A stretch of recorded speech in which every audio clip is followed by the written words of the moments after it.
देखिए, हमने ये प्रोटेस्ट इसलिए निकाला है कि आज इस देश के गरीब व्यक्ति के पास काम का अधिकार था। वो काम का अधिकार, वो एक्ट अब खत्म कर दिया गया है। ये जो जनता को गुमराह काम करने का जो काम कर रहे हैं, अब वीबी गिराम जी जो योजना लेके आए हैं, वो जो योजना है वो स्कीम है, वो एक्ट नहीं है। एक्ट पहले था, उसको अब खत्म कर दिया गया है।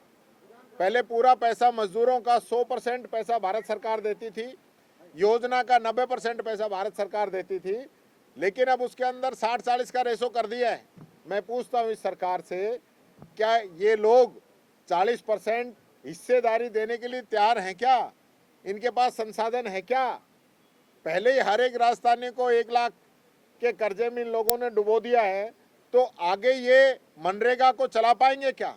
ये नहीं चला पाएंगे। ये सिर्फ और सिर्फ लोगों को गुमराह करेंगे।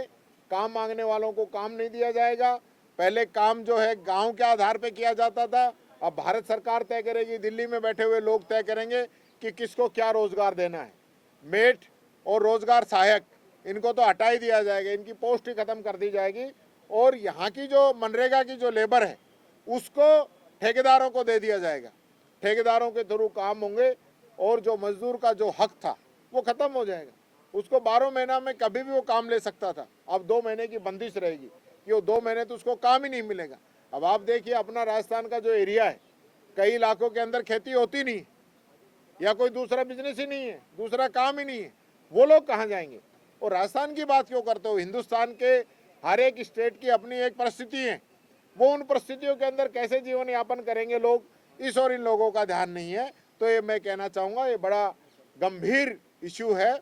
इसके लिए हमने आज जो है मार्च निकाला है, और मैं समझता हूँ इस सरकार को सद्बुद्धि आएगी, क्योंकि अभी इन्होंने इसको मुद्दे को ठंडा करने के लिए 6 महीने के लिए इसको बढ़ा दिया है कि हम 6 महीने बाद जो है वीबी गिराम जी को लागू करेंगे, लेकिन आज ये नहीं कह रहे हैं कि हम इस स्कीम को ही बंद करेंगे और मनरेगा को जारी रखेंगे। ये सिर्फ गुमराह करने का काम भारतीय जनता पार्टी की सरकार कर रही है, बात कहना चाहूँगा।